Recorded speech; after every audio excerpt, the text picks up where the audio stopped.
TV Gracia apresenta as palavras inefáveis de Deus.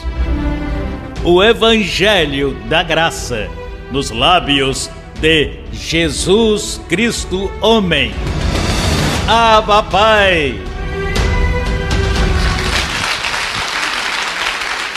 Nesta noite, o tema de hoje é 3 manifestações de Jesus Cristo.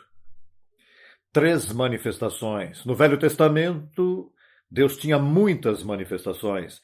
Era Jeová Elohim, Javé, Jeová El Shaddai, Jeová Rafa, Jeová Jiré, eu já disse. Ou seja, ele tinha muitos nomes, porque era conforme a necessidade, pois ele se manifestava. Então, se uma vez Moisés teve que dizer, veja, Israel, o Senhor teu Deus é um. Por quê? Porque eles pensavam que eram muitos deuses. E disse, não, é um só.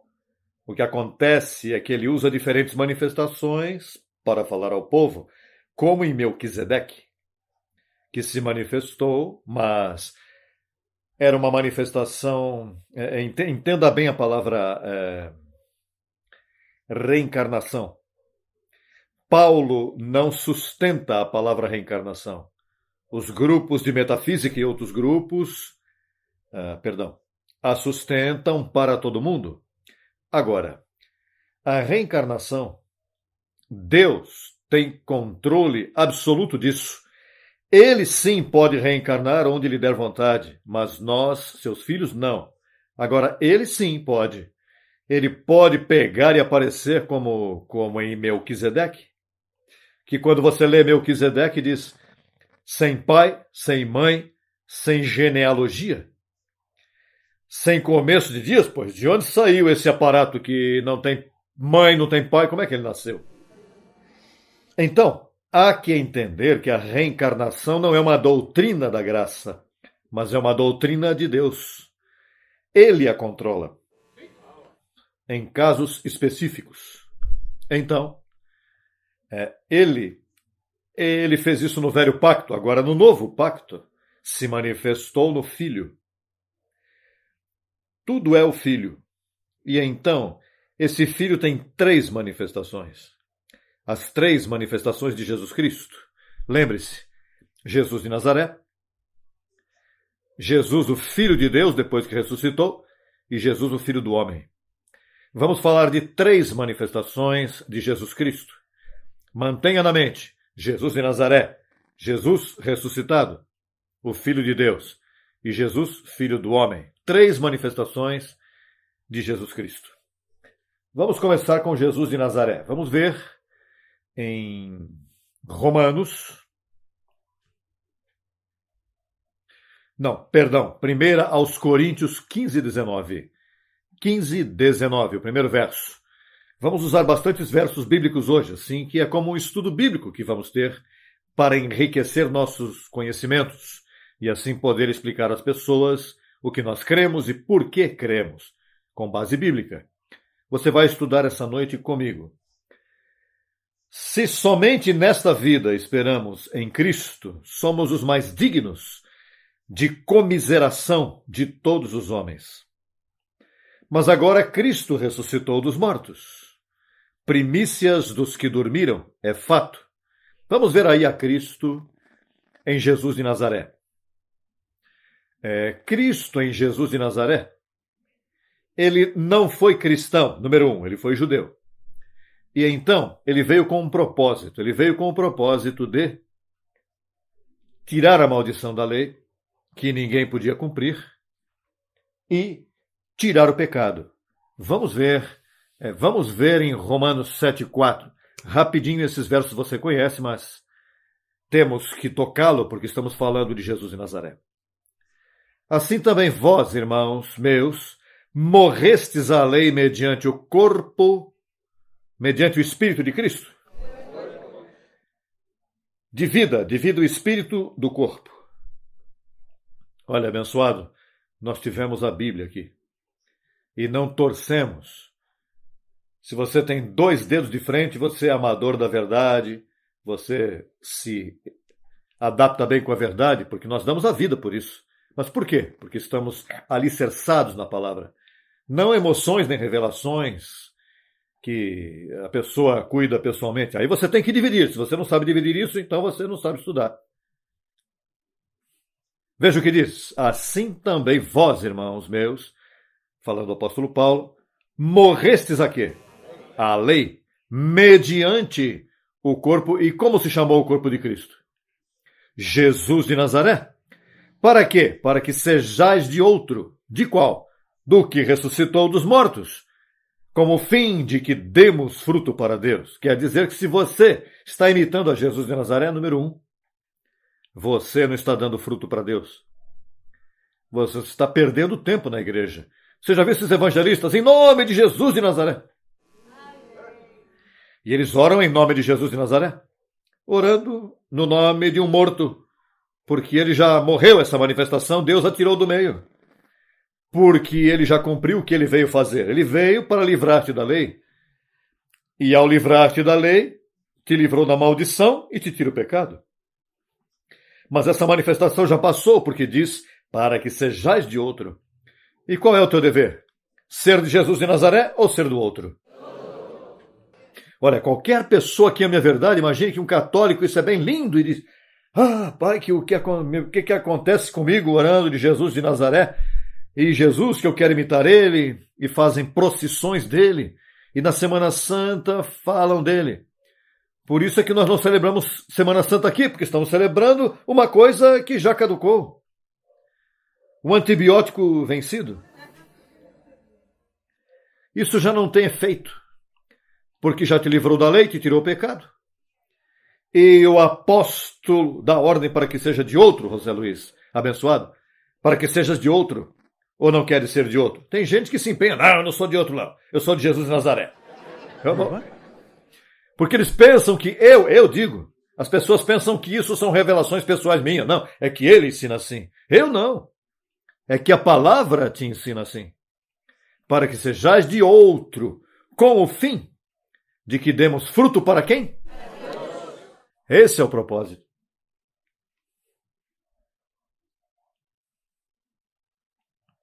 Vamos ver agora a Romanos capítulo 15, verso 8.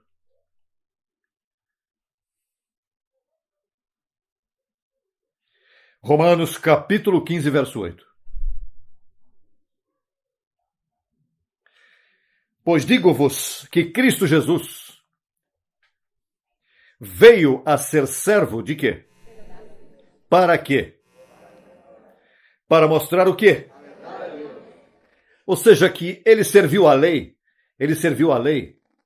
por 33 anos. Para quê? Então, na verdade, não estava. Ele veio para quê? Para mostrá-la. E para mostrá-lo o que ele teve que fazer? Viver 33 anos sem pecado. Foi o que ele veio fazer assim? E veja o que diz, para mostrar a verdade de Deus, para confirmar as promessas feitas aos pais. Isso vem de todos os profetas, que viria essa promessa. Então, a igreja evangélica, imagine, olha, isso eu cantava, quando eu era evangélico eu cantava, quero seguir as pisadas do mestre, quero. Então eu queria seguir as pisadas da circuncisão. Você não vê que se você imita Jesus de Nazaré, você está dizendo, você tem que imitar, eu tenho que imitar você porque você não fez nada. Eu não consegui, por isso é que você vive, por isso que você jejua, por isso é que você se batiza, por isso é que você se veste dessa maneira, por isso é que você não come carne sexta-feira, por isso que você guarda todos esses ritos. Porque ele foi servo da circuncisão. Eu tenho que extirpar de tua cabeça Jesus de Nazaré. Eu tenho que fazer isso. Para quê? Para mostrar-te a verdade de Deus. Ele foi servo da circuncisão. E morreu. E uma vez que morreu, já não sou mais servo da circuncisão. Que bom que me tiraste de tudo de cima. Então estão os bobos e nécios por aí, imitando a ele todavia. Ah, Semana Santa com uma cruz aí.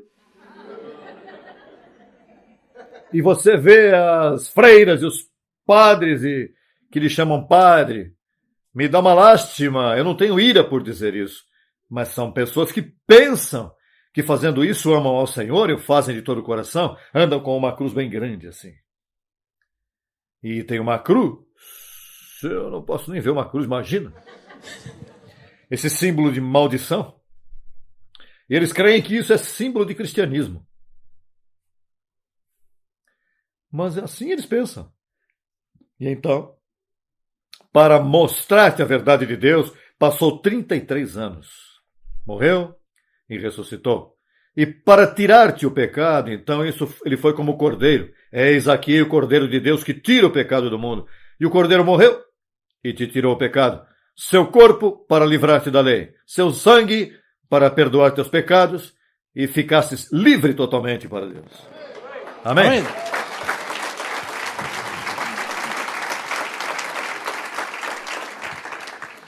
Assim que, se você segue em obras, nos rudimentos, então, não te mostram a verdade de Deus. Estamos falando de milhares de igrejas que têm a vista posta em Jesus de Nazaré. Milhares. Isto é algo que ocupa, porque eles não estão dando fruto para Deus. Porque o propósito de você deixar a Jesus de Nazaré e olhar a manifestação depois da cruz é que você dê fruto para Deus. Não para mais ninguém, para Deus mesmo, diretamente. Dar fruto, agradar a Papai Deus. Essa é a ideia. Por isso é que Hebreus 6, 1 e 2 é a aplicação. Vamos ver Hebreus 6, 1 e 2. Que nós conhecemos tão bem, mas nossos amigos por TV Graça têm que vê-lo para que saibam por que nós somos assim. Porque falamos como falamos. Portanto, deixando já os rudimentos da doutrina de Cristo, vamos adiante aonde? À perfeição. Deixando o quê? Os rudimentos. Por que há que deixar os rudimentos da doutrina de Cristo? Para que vejam a verdade. Se você não deixar, então não te mostram a verdade, porque os rudimentos da doutrina de Cristo ele fez quando era servo da circuncisão, mas já pagou a lei, já cumpriu, portanto você não pode fazer esses rudimentos. E quais são esses rudimentos? Vamos ver alguns. Não lançando outra vez o fundamento do arrependimento de obras mortas. Por que o fundamento do arrependimento de obras mortas? Porque os pregadores dizem, passem à frente e arrependam-se. Mas o Cordeiro já te tirou o pecado há 2000 anos. E então você vem fazer o pagamento e o banqueiro te diz, já o carro está pago, a última letra pagaram no mês passado. Neste caso, pagaram há 2000 anos. Sim, mas eu quero seguir pagando o carro. Mas já está pago. Não, é que eu me acostumei. É uma obra morta. Está pago o teu automóvel. Você sabe quando você tem o título do automóvel, o documento do carro, que alívio que eu não tenho que... Mas você diz, não, é que eu já levo 5 anos pagando todos os meses e eu tenho que seguir enviando isso porque já me acostumei. Oh. Verso 2. Da doutrina de batismos. Ah, não, que eu me batizo com roupa branca, com isso, um pouquinho de água por aqui ou por imersão. Olha, nós estamos falando claro. Eu não entendo o que passa com esses evangélicos, que nos chamam apóstatas hereges, porque nos tocam nessa agüita deles que não fazem nada. Se o cordeiro morreu, tirou o pecado, e você com água, o que você pode tirar da água? Vai tomar banho na tua casa ou vai botar um sabão na tua casa tomando banho ou vai tomar um banho mal feito na igreja? Em tua casa você se escova bem aí, se esfrega bastante, mas na igreja uma molhadinha aí. Isso é o que faz.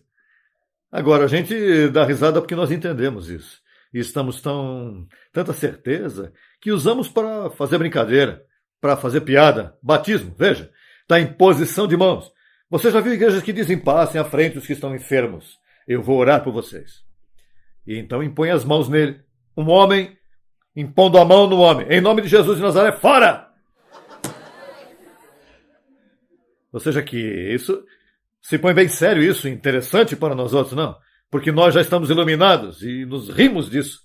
Que fácil para nós é rir disso, verdade? E como dói quando você explica a outro, isso não é assim. E a ti dá vontade de pegar e...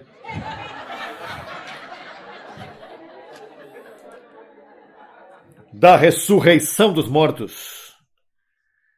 Disso eu não quero falar agora, porque antes se batizavam pelos mortos, sem número de coisas, e do juízo eterno. Você já viu gente que diz, veio o juízo de Deus. Vem o juízo. Aqui, o juízo já tomou lugar aqui e já não há mais juízo. Já está tudo. Você pode dormir tranquilo que já não há mais juízo. A menos que você fica de um lado aí do aeroporto e o avião explode, se esse avião cair em cima de você, você vai para a nuvem. Mas juízo não há. Então, já terminamos com isso de Jesus de Nazaré. Haverá alguma coisa mais a falar de Jesus de Nazaré? Ele não foi cristão, ele foi judeu. Bom, se ele servia à circuncisão, é que era judeu. Então agora vem a segunda manifestação, que é o Filho de Deus.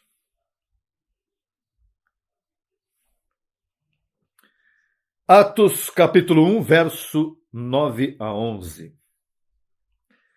Ele ressuscitou e levou o pecado. E ressuscitou para dar prova de que venceu a morte, que ele não ficou morto, ele venceu a morte. E então disse que, havendo dito estas coisas, vendo eles, foi alçado. Depois que ressuscitou, ele estava diante deles e o recebeu uma nuvem que o ocultou de seus olhos. E estando ele com os olhos postos no céu, enquanto ele ia, eis aqui se puseram junto a eles 2 varões com vestidos brancos, os quais também lhes disseram, varões galileus, por que estáis olhando para o céu? Este mesmo Jesus, que foi tomado de vós para o céu, assim virá, como haveis ele visto ir ao céu. Veja, e aí desapareceu. Então, quando Paulo diz, se nesta vida somente esperamos em Cristo, ouça isto, não só a de Jesus de Nazaré, porque aí está perdendo tempo, mas até mesmo o ressuscitado. Porque o ressuscitado ressuscitou, te provou que venceu a morte e disse, bye, tchau, nos vemos, por aqui a caminho, e foi para o céu. E se você espera em Jesus Cristo, Filho de Deus, olha, você é ignorante, porque você não sabe nada. Você não vê que ele não ensinou? Ele fez uma promessa. Quando vier o Espírito de verdade, ele os guiará a toda a verdade. Mas não era ele, ainda que ele era o Espírito de verdade. Mas não era essa manifestação. Viria outra manifestação. Então ressuscitou e desapareceu e habitou em luz inacessível, onde ninguém pode vê-lo. Bom, e começam os apóstolos a pregar. Veja! Que ele existe, que o vimos subir de verdade, e começa a pregar isso. E começam a pregar isso para dar evidências de que ele venceu a morte.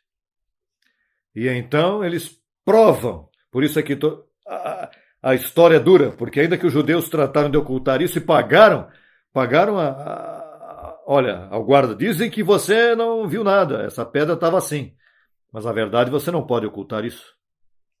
Então, o que acontece? Que nesse zelo, Paulo, nosso grande apóstolo, Paulo era um judeu da circuncisão, mas o mais zeloso que qualquer um outro, irrepreensível. Número 1, legalista. Esse sim era legalista. Quando eu falar de que disseram que ele ressuscitou, então ele começou a persegui-lo, e a julgá-lo e obrigava a blasfemar, e pegou Estevão, jovem que era bem dinâmico na lei, mas que creu em Jesus, e então mandou matar Estevão. E nesse zelo que ia Saulo para Damasco com uma permissão para matar esses chamados do caminho, porque não eram chamados cristãos todavia. Então, de momento, apareceu uma luz do céu, pegou a Paulo e o joga no chão e fica cego. Então ele diz: quem é, Senhor? Porque ele sabia que isso era algo poderoso. E veja a palavra que ele recebe: eu sou Jesus, a quem tu persegues. E então lhe disse esta palavra. Deixa eu ver se eu tenho ela aqui bem. Ao 15. Atos 15, 16. Deixa eu ver se é isso.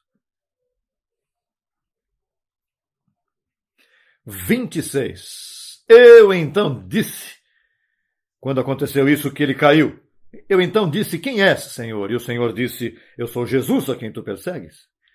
Mas então veja o que ele diz: mas levanta-te, ponha sobre teus pés, porque para isto apareci a ti, para pôr-te por ministro e testemunha das coisas que vistes.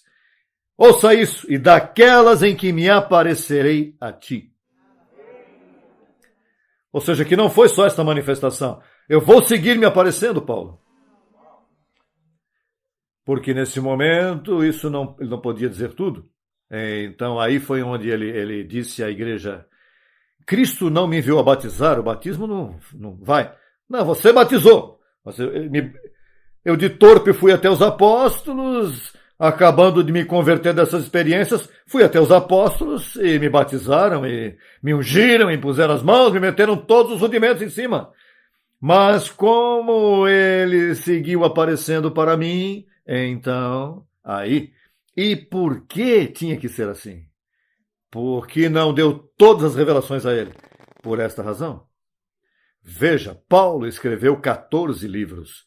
14 livros. Esses 14 livros são uma experiência da conduta humana do reino de Deus. Porque o reino de Deus é entre vivos. A pessoa está viva, tem que ter corpo para poder entrar no reino. Então, o que acontece? Que ele passava com os coríntios e então via uma conduta aqui, tinham relações sexuais no púlpito de suas congregações, e era uma cidade grande, mas muito deteriorada socialmente. Então o que acontece que ele dizia, e o que acontece com isto? Então ele ia, e aí aparecia o Senhor para ele e disse: olha, escreve, primeira carta aos Coríntios, segunda carta aos Coríntios. Então ele dedicava isso à conduta dos coríntios e seguia viajando. E então ele passava pela Galácia. Quando passava na Galácia, vê outra conduta. Neste caso era doutrinal. Então ele aí escreve aos Gálatas e segue de caminho e chega aos Efésios. E quando vê essa comunidade, ele diz: veja, levanta-te dos mortos, Cristo te iluminará, Cristo já ressuscitou. E começa a falar: já você está sentado em lugares celestiais com Jesus Cristo. Então, cada cidade que ele ia, ele dedicava uma carta, depois passou a Filipenses, e depois passou a Colossenses, e depois passou aos Tessalonicenses, e depois passa a Timóteo, e depois vai onde está Tito, menosprezado, e depois termina com a comunidade hebraica. Ele dá uns conselhos, diz: olha, vejam, deixem já os rudimentos da doutrina de Cristo, que não vão à perfeição, não vão ver a verdade de Deus, vão ficar no mesmo que ele esteve. Por isso é que ele apareceu pouco a pouco. Agora, note isto, que quem disse que iria edificar a igreja era o Senhor, não Paulo. Nos perguntamos, aí, por que Paulo não conseguiu ganhar um? Porque ele disse: os da Ásia me abandonaram. E você sabe quem são os da Ásia? Os terroristas, toda essa Irã, Iraque, porque abandonaram a Paulo. Se não tivessem abandonado, haveria paz hoje nesses lugares. Mas ele disse: todos os da Ásia me abandonaram. Todos o abandonaram. Sabe por quê? Porque essa revelação, ele escrevia em papiro. Não havia, assim, a imprensa não existia ainda, não tinha chegado. Mas Deus, em sua multiforme sabedoria, ele sabia que Paulo não poderia conseguir. Por isso você vê que ele profetiza e diz: vejam, todos me abandonaram, e depois da minha partida, se acabou a graça, vão reduzir vocês à escravidão. E você e eu temos evidência disso. Lá em Atos 20, 28, quando ele diz: olha, depois de minha partida, vão reduzir vocês à escravidão. De vós mesmos se levantarão homens perversos que não perdoarão ao rebanho. Agora, lembre-se que em Mateus, Cristo disse a Pedro, disse a ele, veja, quando Pedro disse, ele perguntou a Pedro, Pedro, quem dizem os homens que eu sou? Tu és o Cristo, o Filho do Deus vivo. Pois eu sou o Cristo, disse Jesus. Sobre essa confissão que você fez, Pedro, sobre essa rocha, eu mesmo vou edificar minha igreja. Mas então ressuscita e não diz nada. Não diz nada, não edifica nenhuma igreja. Dá o conhecimento a Paulo, e ele mesmo sabia que Paulo não poderia fazer nada, porque quem cabe edificar era a ele. Mas o que acontece? Que Paulo deixa um fundamento. E imagine que agora o Filho do Homem aparece com os livros novos. Não vão crer nele, mas se o Filho do Homem diz, estes livrinhos estão em tua Bíblia há 2000 anos. Então, essa é a evidência. Amém?